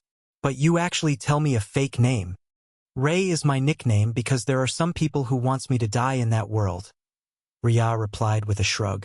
"And because it sounds similar to a man's name, I can avoid being harassed by some people who didn't have any eyes." Thankfully, many magicians often wore robe, and as long as she lowered her voice slightly, it would sound neutral. In this way, she could hide her identity. Jonas Nolan nodded in understanding. "Anyway, I'll rely on you, Sister Ria." Ria rolled her eyes. "Did you forget that I'm also of support force? But I heard you're also quite strong in close combat." "No, where did you hear that rumor?" Seeing the two people getting along well, Ruth's expression was a bit strange. She didn't expect that these two people had actually met each other in that world before. Glancing at Samuel's expression, Ruth chuckled. "You can interrupt them if you want to." "No, I want to hear," Samuel replied. The returnees rarely talked about their life experience when they were in that world. So aside from those who were famous and were widely talked about, the others' life experience was more or less covered up. Ria was included among the latter. No returnee were familiar with her name, and no famous Runemaster goes by the name of Ria. As for the Ray that Ria mentioned, there was no Runemaster goes by that name either. She might have used a completely different name when she was in that world for some reason. Did she get chased by others? Thinking that Ria was one of the few returnees who died without seeing the Grand Magic Beast tide, Samuel frowned slightly. It was not known which one of them were luckier. Those who died before the Grand Magic Beast's tide, or those who died during the Grand Magic Beast's tide. The former never had the chance to see the world's destruction, nor did they see their friends and comrades' death. But at the same time, they were also facing many people who chased after them for some reason. Because with their strength before their death, it was a bit difficult for them to die through an accident. The most likely one would be for them to be murdered by others. And this way of death didn't seem to be that pleasant. But dying in the hands of those magic beasts were not exactly the most pleasant matter either. After all, the latter had to experience the pain of seeing many other people's death and perhaps understood that nothing they did could change the overall situation. Those magic beasts will eventually destroy the entire world, and the only thing they could do was to stay silent and accept as things happen. Because even if they fought back, the end result was not ideal. They still died in the end. Samuel looked at Ria's back thoughtfully. He had heard Ria mention to him that she died because she was being killed not long before the Grand Magic Beast's tide. So the people who chased and killed her back then would end up dying. As for whether they could still survive, it was unknown. With so many magic beasts pouring down the street and basically killing every humans they could sense, it was almost impossible for anyone to survive. Even if they did survive, it was not known how much they would have to suffer in the end because of their current situation. After all, living amidst countless magic beasts, Samuel didn't know whether there would be some people who survived. But that situation didn't seem to be very good. Can we go now?" The soldier nearby saw that the four of them were busy talking with each other and felt rather nervous. After all, the original intention for calling Samuel and Ria here was because they hoped for them to step forward and help them in the crack. But after meeting each other, why did it turn into a reunion scene? Cough. Jonas Nolan coughed and smiled sheepishly. "Sorry, let's go." Ria chuckled and nodded in agreement. Anyway, she was just a bit surprised that the Jonas Nolan that she had heard was actually that little brat from before. To think that this brat had grown up and become much more powerful, Ria had to say that she was actually quite surprised. After all, this brat was not that powerful back then. Then again, both of them had grown up to a certain degree and experienced many things in the past few years. The crack hasn't been sealed and there are soldiers watching, but no magic beasts come out in the past few days. Ruth took the lead in introducing the situation to the two people. To be honest, it was a bit surprising that there were no magic beasts coming out at all. It was more surprising because they could remember that there were a lot of rank 7 magic beasts pouring out and attacked them before. But now, there were none. Is that so? Samuel glanced at Rhea, and seeing her nonchalant expression, he guessed that she should have expected this situation. It seemed that she had noticed something when she checked the formation before. And if there are not many rank 7 magic beasts coming out, it's indeed a good thing. The first earthquake alone had already brought a lot of magic beasts to the surface of the green planet. If Samuel had to say, their number was still increasing rapidly because some magic beasts had fast reproduction rate, and it was not an exaggeration to say that they multiplied several times in the past few months. So much that Samuel felt that the green planet had to change ownership if they were being left alone. Yes. So I'm thinking whether it's necessary to ask for your help. Ruth chuckled, and then her eyes gleamed. But to eliminate these rank 7 magic beasts earlier seems to be a good idea. After all, the number of rank 7 magic beasts was limited. But they still existed. If these rank 7 magic beasts could be drawn out earlier by having Samuel and Rhea present in the crack, then it would be a good thing for Continent W. Continent W was not exactly a strong continent, and there were not that many people who had reached rank 5. Aside from some people who were given additional resources and focus in training, the others were of lower ranks. They were definitely not the opponents of these rank 7 magic beasts. If you provoke them intentionally, I won't protect you, Samuel said coldly. He agreed to help Continent W to clean up those rank 7 magic beasts in the crack. But he would not go to extra length when protecting these people, because he knew very well that protecting them in the crack would not be an easy thing, and he didn't want to be burdened by these people. It would be better to focus on killing instead of protecting, because protecting people was undoubtedly more tiring than just killing. We won't do anything strange, Jonas Nolan reassured. After that, he handed over a few bottles of potion to Samuel and Rhea, who checked the content with their own way. Since they have been in that world, they were also familiar with the potions that the alchemist often made. And when Jonas Nolan saw their methods, his lips twitched. Samuel directly used his sword aura and enveloped these potions, checking their content and only putting them away after making sure that they were safe. And Rhea was using her formation and checked the content with a special formation or runes. Jonas Nolan? They're even more exaggerated than me, Ruth muttered under her breath. She was also suspicious of Jonas Nolan in the beginning and will naturally check the potion's content in the beginning. But after seeing these two people, Ruth felt that she was actually still so gentle. After all, her action when choking the content was still very normal and didn't seem to be trying to offend Jonas Nolan to death like this. Well, it's safer this way, Rhea said with a smile. They had already reached the crack, and Samuel put the potions away as he walked inside. As the magic warrior, he will be the one to step forward and explore the crack first. There are a few rank 7 magic beasts. Bang! Hearing the explosion from inside, Rhea's expression didn't change in the slightest bit. It was more like she had already expected this to happen from the very beginning. In their previous exploration, there were no rank 7 magic beasts when they first entered. It was mostly because there were only one person who came. But what if 4 returnees came at the same time?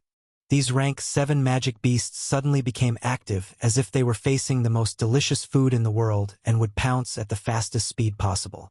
Swish! Bang! As she came in, the attack launched was bounced back, and Rhea looked at the commotion in front of her in surprise. They were in a valley with a lot of rank 7 magic beasts rushing in. The valley seemed to be very big because it looked like grassland if it was not for those mountains in the distance that they could see. Right now, Samuel was fighting with these rank 7 magic beasts. The swords were moving at rapid speed, following by the crackling sound of the lightning. Rhea's eyes flickered and her fingers moved as she jumped to the side, avoiding the attack of these rank 7 magic beasts. Being a rank 7, her speed and agility had been enhanced greatly through her formation. It was definitely still far from the best, but it was still very good. Explosion! Rhea muttered in a low voice, and several light headed towards these rank 7 magic beasts before exploding right after encountering them. Roar. These rank 7 magic beasts were attacked and they were enraged. Behind Rhea was Ruth, who came in and directly drew her bow and arrow. Her eyes narrowed when she saw a large number of rank 7 magic beasts in front of her. It seems that we can't avoid fighting today. Swish. Swish. Jleb. Jleb. Roar. Several rank 7 magic beasts were directly hit. With both Rhea and Ruth were using magic arrows and the likes to deal with these rank 7 magic beasts. The two of them were also busy running away from the main battlefield and avoid being hit by Samuel. No way. Who made his magic spell so destructive and basically covered a wide range of area. Bang. Bang. Bang. Several rank 7 magic beasts fell down, and after nearly an hour, the areas were more or less cleaned up. This number of rank 7 magic beasts were not much of a challenge for either one of them. It's done. Samuel looked at the pile of rank 7 magic beasts' corpses on the side and said, "There are still more in the distance, but the others from Continent W's side can come in first for their work. I'll call them." Ruth nodded. Because Jonas Nolan was not exactly a combat personnel, he was asked to stay behind and not come here. In this way, even if the magic beasts they had to face were powerful, Jonas Nolan would be safe and sound. There would not be any danger to his life. Rhea stepped over the pile of corpses and said quietly, "The number is far less than what I have faced in the crack before. She fought for a long time when she was in the crack back then. The number of rank 7 magic beasts and even weaker magic beasts were numerous. It took her a long time, and the battle was far more fierce than this battle. Could be said that the three of them were still very relaxed. If anything, it was actually quite boring. It's the same for me too." Samuel patted his sword that was about to make trouble again and shook his head. "I think this is because this is Jonas Nolan's place and his current rank is a bit weaker." Jonas Nolan's rank? Rhea glanced at Jonas Nolan, who walked in while being accompanied by the soldiers, and nodded thoughtfully. In terms of ranks, Jonas Nolan was indeed far from comparable to many other returnees and so on. Moreover, it was obvious that Jonas Nolan was not very eager to increase his ranks in the past year or two. He was more focused on creating various alchemy's potions for the sake of his own family and continent. Besides, his talent was indeed a bit lower, so he had to use alchemy to support his cultivation. This was something that Rhea had already known because of her meeting with Jonas Nolan in that world. The two of them both didn't have good talents, but they came from a completely different family background. Even though Jonas Nolan's talent could only be said to be bad, he had a good family. They were willing to pay a huge price in order to help Jonas Nolan to become magician and all. Besides, it was also through this method that they found out about Jonas Nolan's talent in alchemy and allowed him to become an extremely powerful alchemist. On the other hand, Rhea came from an ordinary family background. Or it could even be said that her family background was basically non-existent, and it was through her own hard work that she was able to be accepted into the academy and eventually be exposed to runes and formation. Afterwards, Rhea learned various runes and formation, becoming Runemaster. "He'll have to work harder if he wants to advance," Rhea muttered and then looked around. "I'm going to walk around. Since this is Jonas Nolan's place, then there might be some things in this place that could help him to increase his talent. But even if there were none, Rhea would not be bothered. After all, even with her current talent, she could reach her current rank. At rank 7, their original talent would not play much role anymore. I'll stay here. Okay. Samuel patted his sword that was about to fly out again and took a deep breath. If you keep doing this, I'll not let you come out. Buzz. The sword was protesting. It wanted to look around for treasure. This is not the place for you to make trouble. Samuel's face darkened. Ever since his sword got better after obtaining some resources and treasures from the crack, it had become more active. And it has gotten even harder for Samuel to restrain his sword from making trouble. Now that they were in a new crack, the sword just wanted to fly around and find some suitable materials to fix itself. After all, being brought through time and space, it just wanted to recover and reached its peak once more. When Ruth and Jonas Nolan came over, they saw Samuel was holding his sword tightly and lightning sparks from the sword. Don't destroy the herbs. Jonas Nolan felt heartbroken when he saw the condition of the valley. From the moment he stepped inside, he could feel that the entire valley was filled with mana far more than the green planet.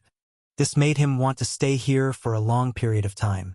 After all, with his talent, it was basically difficult for him to advance through ranks.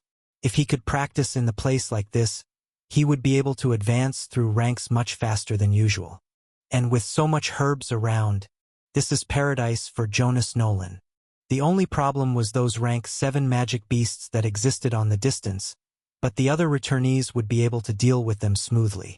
If it was weaker magic beasts, the soldiers who followed Jonas Nolan could still fight with the potions that he gave to them. There were plenty of potions that Jonas Nolan had made over the years, and many of them were not replicable by most alchemists, because they were using his special recipe. But the effect was still similar, and it was not poisonous because he simply optimized the potions based on the existing herbs. "There's no time to care about the herbs when fighting Jonas," Ruth said calmly. She didn't care that much about these herbs because she had seen that many of them were common herbs. The rare ones would be harder to find. "That's easy for you to say." Jonas Nolan glared in resentment. "They're common herbs, and with the current situation of the green planet, it's not that easy to cultivate herbs. The priority is to cultivate various food and so on." Jonas Nolan interrupted. If it was so easy for him to ask the officials to cultivate herbs for him, would he want to enter the crack? The officials did put importance on him and were willing to pay and helped him to a certain degree. But there was a limit to how much the officials were willing to give to him. So Jonas Nolan had to open up the land himself. And it was through his own pocket that he could get more resources. Because alchemists were basically a bottomless pit. Just thinking about how many herbs that he had to cultivate and collect, Jonas Nolan already felt heartbroken. If it was not because of his family members' support, he would have long quit. It was so freaking expensive. "Sorry, I don't know that," Ruth said with a shrug. Jonas Nolan rolled his eyes. For other returnees, the importance of herbs and resources like this were not as high as him. After all, Jonas Nolan was the one who needed herbs the most, and it was also because of this that he felt that it would be a pity to destroy the herbs. "Samuel, Rhea, can you two not destroy the land when you fight the magic beasts later?" Jonas Nolan asked solemnly. Samuel had already tossed the rank 7 magic beasts' corpses to his space storage scroll when he heard Jonas Nolan's words. He arched his eyebrows and looked at the young man in the distance. "It's not that easy. There are many herbs in this valley. Even the most common grass is more valuable than the one in the green planet. Didn't you reach an agreement that you can get resources?" Jonas Nolan asked irritably. "Samuel? Did the officials not tell him that the herbs would all belong to him and what he and Rhea took would be other resources? After all, the two of them didn't have much fixation towards herbs and so on. They didn't need it as much as Jonas Nolan, and even if they got it, they couldn't exert the highest function of these herbs." "No, they all belong to you," Rhea said in amusement. "And don't you know how difficult it is to fight without disturbing the land? These rank 7 magic beasts would not care whether they were trampling on any kind of herbs, and if they started to care, their action would be restricted." Rhea had already restricted herself a lot when fighting on the green planet, and it was only in the crack did she feel freer. There was no need for her to restrain herself here, and it made her feel happy. This made her realize that she really need to go from the green planet. Otherwise, she might feel suffocated by having to hide her abilities all the time. Jonas Nolan was stunned and glanced at the soldiers who followed behind him. Seeing their evasive look, he understood that they fought for his benefits and asked for the full herbs distribution. Considering that this crack should belong to him, the amount of herbs inside the crack should be overwhelming. Yet Samuel and Rhea agreed to give it up, so the officials should make some concession in other matters. This? Jonas Nolan pursed his lips. Being so valued by the continent made him feel somewhat at loss. He had never been trusted so much by other people aside from his family members. Not in that world nor in this world before.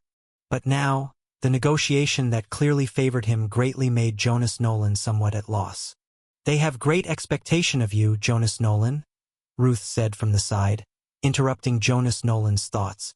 As someone who was older and had experienced the society longer than the brat, Ruth was very clear about why the officials did this.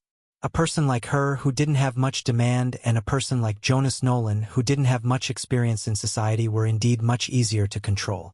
What they needed to do was to buy their hearts, through various means that would not really harm their core interest. Just sacrificing some resources percentage would be nothing for them. After all, Ria and Samuel would only stay in this crack for a short period of time at most, and there was no way they would lose a lot. Instead, they would let Jonas Nolan gain the most. Isn't what Jonas Nolan gained also theirs? And with this move, Jonas Nolan would be grateful to the continent and more willing to serve them. Since it was harmless, why not? Ruth realized what they were doing almost instantly because she had seen similar routines several times in the past. Those people at high above are only giving out the things that they didn't really need. But what they got was the entire heart of their followers. Then again, not everyone could stand at the top because managing these people were not that easy to do. I know. Jonas Nolan smiled. And I'll make sure to work hard. There are a lot of familiar herbs here and my task is to gather them all. All? Ruth silently looked at the vast valley and fell into silence. She had the feeling that she would die out of boredom before Jonas Nolan could finish gathering all the necessary herbs in this valley. Even if the soldiers were to work together with Jonas Nolan, they couldn't work as efficiently as him because they were not that familiar with herbs and this will definitely take more time.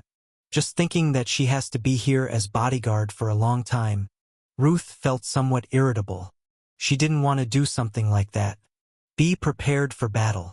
Ria raised her head and could sense there were several flying rank 7 magic beasts coming over. The corner of her lips curled up slightly when she sensed them, and there was a trace of playfulness within her eyes. She had thought that it was strange there were no flying rank 7 magic beasts when she came here. After all, they were the most efficient and also the most powerful combat forces among these weakened rank 7 magic beasts.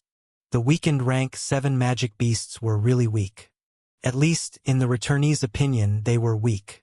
Compared to those rank 7 magic beasts they have faced where those rank 7 magic beasts could think clearly and even used various magic beasts, these weakened rank 7 magic beasts couldn't even respond in time for their attacks. How could they be worthy opponent? Only some rank 7 magic beasts were still somewhat troublesome to deal with. Do you want to go? Samuel noticed Ria's state and asked kindly. Anyway, he and his sword already had a hearty battle in their own crack not long ago and they were basically refreshed. Buzz. The sword immediately complained. It didn't have enough battle just yet. Samuel rarely let the sword fought to its heart content because of the sword's defect after being brought back to the green planet. It had only recovered up to 80% thanks to the resources they have found in the crack. But to recover further, the resources were far from enough. Samuel was thinking of looking for more resources from other crack. After coming here, he understood that it was impossible. Each of these cracks were specifically tailored for these returnees. Aside from the fact that they still have to face a large number of rank 7 magic beasts when they entered the crack, the rest were vastly different from one to another. How could it be possible for him to obtain the resources that he really need from other returnees' crack? The answer is impossible. So what he had to do is to wait until they entered the other world through the teleportation formation that the message mentioned some time ago. Eft. Ria naturally noticed the sword's movement and she always felt that it was funny.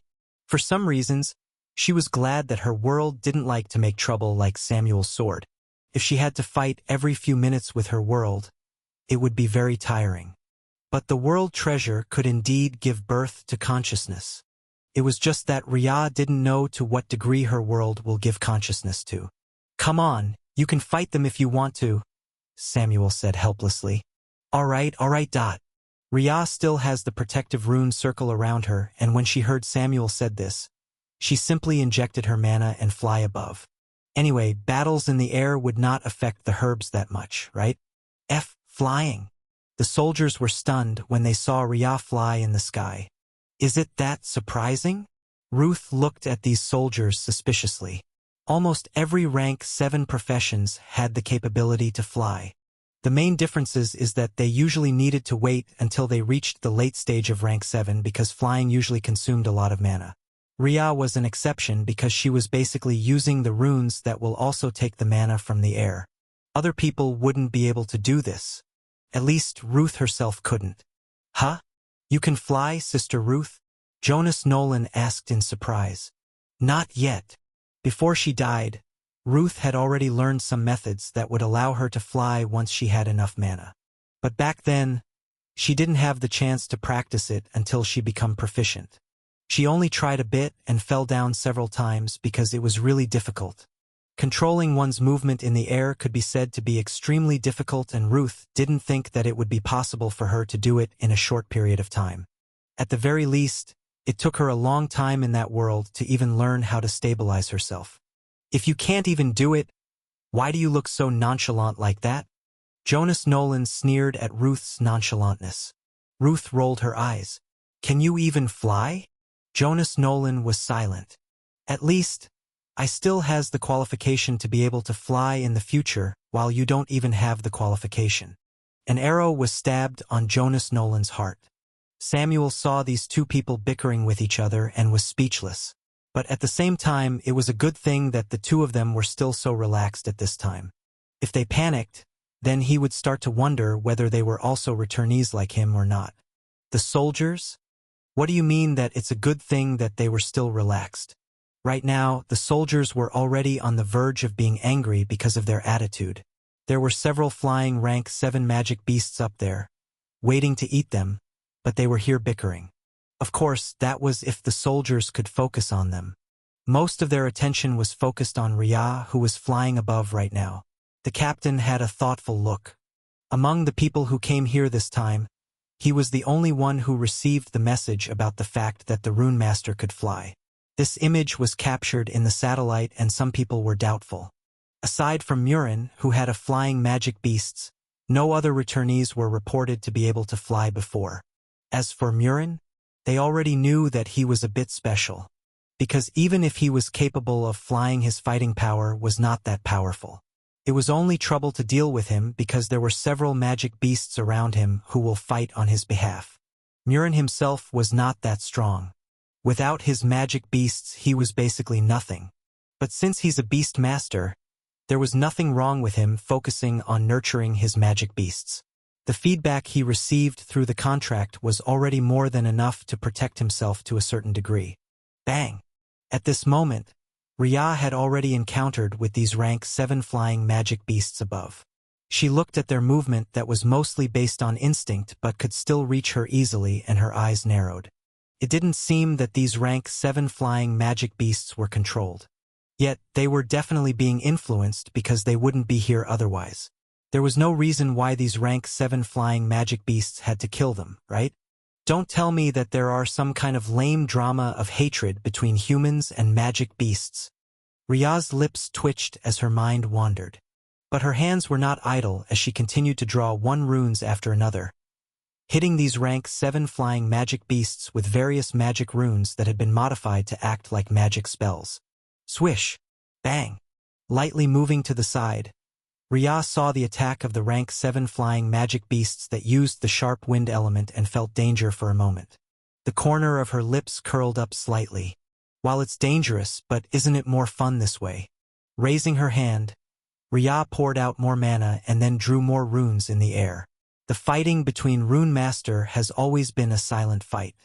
Different from those magicians who would shout out the name of their magic spells, even when they could already do instant magic spell. The Runemaster usually didn't bother speaking their magic spell. What a joke. There were several runes that they used in a single time, and it was only on some occasions would it be possible for her to speak the name of the formation that she created.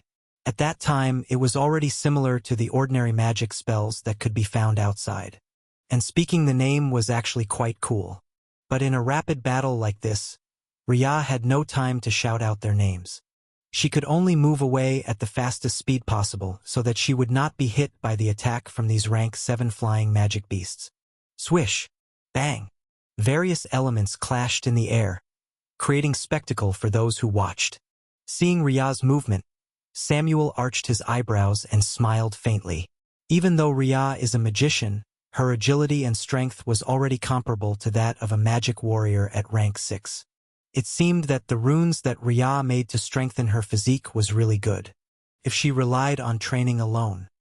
For some reasons, Rhea's body recovery and improvement was really slow.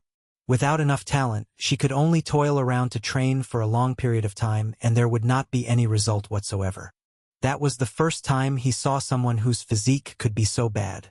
No wonder Rhea didn't want to take the path of a warrior nor magic warrior before she encountered the path of a Runemaster. Runemaster is magician, right? Jonas Nolan was dumbfounded when he saw Rhea's battle from below. Seeing her narrowly escaped from various elemental attack of these rank 7 flying magic beasts, he felt that his knowledge was being refreshed once again. Have you never seen some magician who are also good at close combat? Ruth asked back speechlessly. No. What have you been doing in the past 4 years in that world? Jonas Nolan. Sister, would you believe me if I say that I was learning alchemy almost all the time? Get out of the way. Samuel suddenly drew his sword and slashed towards the ground in front of him. Boom! Boom! Rocks and gravels flew up following Samuel's movement, and then they heard the roaring of the magic beasts. Their eyes swiftly moved towards the location where they heard the commotion. Amidst the dust that covered one's eyes, they could faintly see the silhouette of a large ball magic beast rushing over. It climbed up from the ground and something approached them before Samuel stepped forward with the sword in his hand, blocking the sudden attack. Bang! What the hell is that? It's a rank 7 ground ball magic beast, Ruth said as she moved away, recognizing the magic beast that attacked them, and pursed her lips. This is troublesome. A rank 7 ground ball magic beast was known for its high defense and also the annoying escape technique. Among many magic beasts in that world, this was one of the few that was hated by the people, because the rank 7 ground ball magic beast often destroyed farm fields. It was their hobby, and many people who had worked hard to tile the ground and planted the crops were definitely very angry. They needed to eat, but these rank 7 ground ball magic beasts just had to come forward and made trouble. How could they not be angry? Unfortunately, most farmers were weaker. They couldn't reach rank 7 without enough resources, and many of them were not capable enough. Otherwise, they would have picked other work instead of being a farmer who was busy working on the field. So they could only file a commission. The price they could give was not high, but the corpse of a rank 7 ground ball magic beast was still very valuable, because their high defense meant that their skin could be used for armor. Get away from here! Swish! Bang! The rank 7 ground ball magic beast rolled over and nearly crashed on them, but it was blocked and deflected to the side, rolling on the ground even further. Ruth breathed a sigh of relief. At the critical moment, she used her arrow to deflect the rolling movement of the rank 7 ground ball magic beast to avoid hitting them and the soldiers behind her. After all, the rank 7 ground ball magic beast's main attack method was to roll on the ground and crashed on them. It was very annoying. Jonas Nolan's eyes were red when he saw this. No! The herbs! Damn you! Jonas Nolan cursed. It was rare for him to see so many herbs in the same place, but this rank 7 ground ball magic beast was instead busy destroying these herbs. How could he accept it? Jonas Nolan sneered and took out a few potions. He handed it over to Ruth. Help me deal with that rank 7 ground ball magic beast. For a farmer, the rank 7 ground ball magic beast was the most hated magic beast among many other magic beasts in that world. There were also a few other pests that were equally annoying, but in terms of destructive power, the rank 7 ground ball magic beast definitely ranked among top 3. How unlucky is he to see a rank 7 ground ball magic beast here? There's no need. Ruth shook her head. Just now, she used an arrow, but she knew very well that her attack was not enough to pierce through the defense of this rank 7 ground ball magic beast. Even after reaching rank 7, my attack power is still not strong enough. An archer should have strong penetrating power, but Ruth could sense that her arrows lacked it all. She looked at her hand thoughtfully and felt that she should do something to help herself. At the very least, Ruth didn't want to stay at the bottom for the rest of her life, but to have a strong point for herself. Otherwise, it would be difficult for her to survive. Rather than becoming a jack of all trades but master of none, she should focus on one aspect. Swish! Bang! At this moment, Rhea was still fighting against the large batch of rank 7 flying magic beasts on the sky. She noticed the movement on the ground and frowned. Eye of sight. Increasing her sight temporarily, Rhea saw the rank 7 ground ball magic beast and understood why there was such a commotion below. This rank 7 ground ball magic beast was really hard to deal with because of their high defense.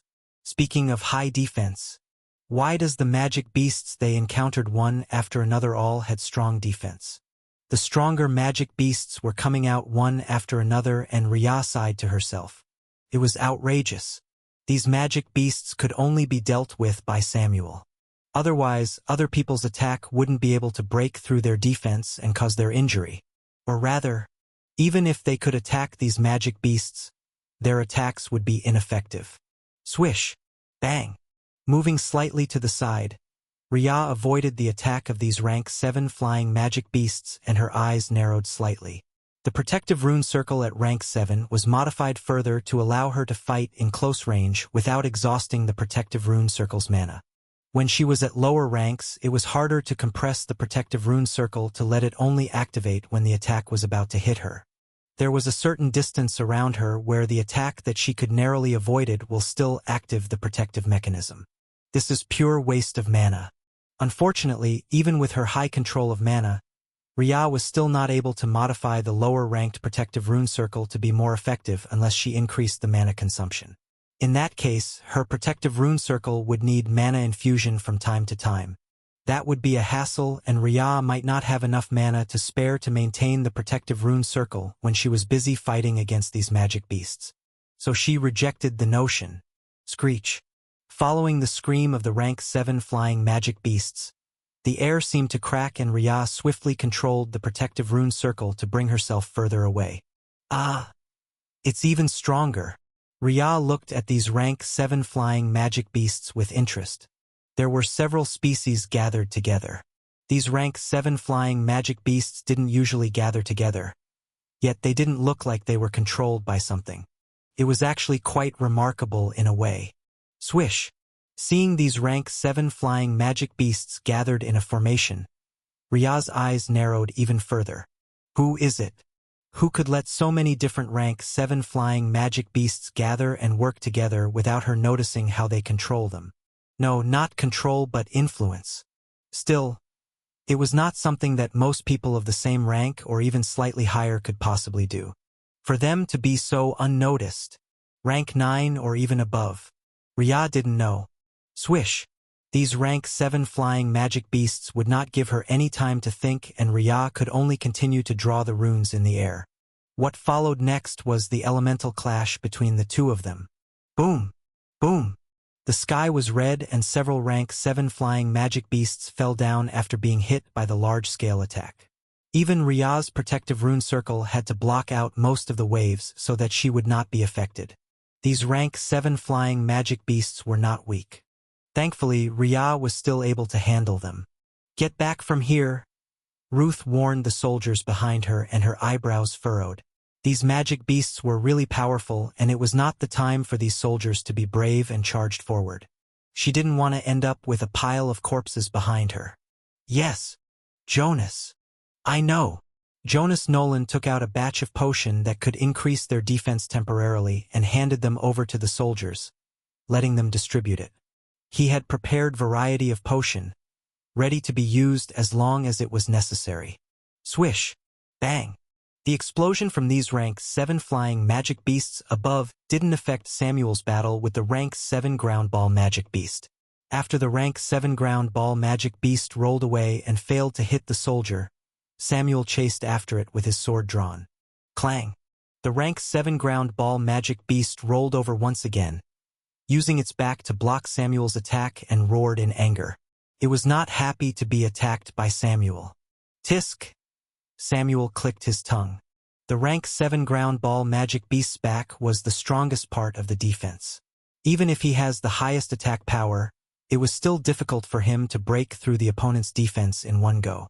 Unless he attacked with full power, but the rank 7 ground ball magic beast will definitely not give him the chance to prepare. Roar! The rank 7 ground ball magic beast rolled away, and Samuel chased with his sword. Lightning converged, and with loud sizzling sound, it directly covered the entire area with lightning strikes. Boom! Boom! Boom! Even the rank 7 flying magic beasts above them quickly stayed away. They didn't want to be hit by Samuel's large-scale move. But when Rhea saw their movements, she conveniently raised her hand and attacked. In this way, she blocked their escape road and forcing them to choose between being hit by Samuel's attack or her attack. Screech. It was chaotic. These rank 7 flying magic beasts were hitting each other, trying to escape from the attack's range. But the more they tried, the worse it get, and they ended up hitting each other again and again. The soldiers who were watching from below were somewhat bewildered. Many of them had already reached rank 5 after rigorous training and so on. But if one had to say, their overall strength was still relatively lower. The battle between Rhea and these rank 7 flying magic beasts was extremely fast. She drew one rune in 1 second, and then these rank 7 flying magic beasts had to scatter around. Coupled with their extremely fast speed, it was difficult for the soldiers to catch these people's movements with 3 eyes and knew what they were doing. All they knew was that these rank 7 flying magic beasts were being hit badly by Rhea, and many of them fell down. They would not take these corpses. After all, it has been agreed upon from the very beginning that the magic beasts would belong to whoever defeated it. The others would not step forward and break this kind of agreement on their own. On the side, Samuel was hitting the rank 7 ground ball magic beast and blood had long seeped out. Roar! The rank 7 ground ball magic beast couldn't understand the human in front of it. Samuel's normal attack could barely give him a scratch. But once Samuel combined his attack with mana and aura, the rank 7 ground ball magic beast could only roll around to avoid the attack. This made the rank 7 ground ball magic beast extremely aggrieved. You want to run away now? Samuel saw the rank 7 ground ball magic beast's movement and sneered. Do you think it's so easy? Roar! The elements converged in Samuel's sword and rushed over towards the rank 7 ground ball magic beast. It rolled to the side only to find that the attack would still hit it. In desperation, the rank 7 ground ball magic beast suddenly sank to the ground. Samuel frowned. Watch out! The rank 7 ground ball magic beast can also dig the ground. But the rank 7 ground ball magic beast would not usually use this move unless they were facing opponents stronger than them. Because the rank 7 ground ball magic beast couldn't stay underground for a long time unless they wanted to die from lack of oxygen. Over there! Boom! The rank 7 ground ball magic beast climbed up in an instant and the soldiers immediately scattered away. Ruth saw the rank 7 ground ball magic beast near her and her eyes flashed with murderous intent. This rank 7 ground ball magic beast was really annoying. Piercing arrow! Ruth muttered in a low voice and her mana poured into the arrow as the temperature dropped. Jonas Nolan, who was not far behind Ruth, immediately took a few steps back when he sensed this. He naturally knew that Ruth was extremely angry right now and wanted to kill the rank 7 ground ball magic beast immediately. When a woman is angry, don't go and provoke them. This was something that Jonas Nolan knew very well. Because the consequences were terrible. Swoosh! Jleb! Roar! The rank 7 ground ball magic beast had just moved and then an arrow hits one of its eyes. It immediately roared and wailed in pain, rolling on the ground and tried to stay further away from the person who dared to hit it. If one didn't know better, this scene looked more comedic than dangerous. Even Jonas Nolan looked at the twisting rank 7 ground ball magic beast and his lips twitched. How do he say this? The rank 7 ground ball magic beast's images are really bad. Humph!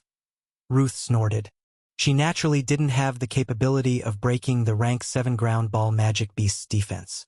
After all, this damn magic beast's defense was really strong, and if she forced it, she wouldn't be able to hurt it. But why should she attack the strongest point of this damn rank 7 ground ball magic beast? It was only natural for her to attack the weak point of the rank 7 ground ball magic beast. An archer has an extremely strong accuracy, so Ruth was used to try finding these magic beasts' weak point. There were also times when the magic beast's weak point was impossible to hit, which sometimes made her feel a bit irritable. Right now, this was good enough. The rank 7 ground ball magic beast was not strong enough to cover up its eyes all the time. Sister Ruth is amazing. Jonas Nolan cheered happily from behind. Ruth silently turned around and looked at the young man who looked more like a cheerleader right now. "What are you doing, Jonas Nolan?" "I'm cheering for you." Jonas Nolan smiled brightly. "Your accuracy is very good, Sister Ruth. The rank 7 ground ball magic beast is moving at rapid speed, but you can still hit it. Emicham." Ruth only hummed in a low voice, not explaining her action to Jonas Nolan. Her strong point was actually her rapid attacks and also her accurate. The strength was still limited, and Ruth planned to increase her arrow's penetrating power. Because for a stronger magic beasts, their weak point's defense was still not weak. If her strength was not strong enough, even if she could hit these magic beasts' weak point, she wouldn't be able to defeat them. "Can you kill it, Sister Ruth?" Jonas Nolan asked as he pointed at the rank 7 ground ball magic beast with his chin. The rank 7 ground ball magic beast was rolling around and Samuel was chasing after it. From the way it looked like, the rank 7 ground ball magic beast was already extremely weak and it would be easy to deal with it. "No," Ruth replied with a frown, because the rank 7 ground ball magic beast's brain was a bit further on the back, and if she wanted to kill it, she had to deal with the various weak point of this rank 7 ground ball magic beast. The brain was out of the question. Her arrows were not long enough and the penetrating power was not strong enough. Unless she could increase the strong power in a short period of time, it would be dreaming for her to wish that she could kill the rank 7 ground ball magic beast. What if you apply poison on your arrows?"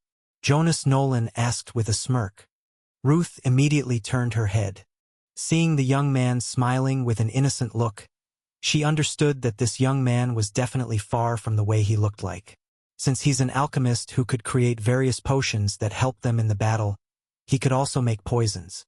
After all, with his understanding of the herbs and their properties, he just had to change the composition and what he made would change from useful potion to poison. It was very easy. The difficulties lie in how to administer the poison to the magic beasts without harming them. The soldiers around knew about Jonas Nolan's ability, which was why the officials were wary of him in the beginning. They didn't dare to let Jonas Nolan be so powerful because they were afraid that he would become a double-edged sword. No returnees were easy to deal with, even if Ruth and Jonas Nolan looked somewhat easy to get along with. But if other people really treated them as ordinary people, what awaited them was nothing more than being calculated against. Ruth arched her eyebrows. "Condition.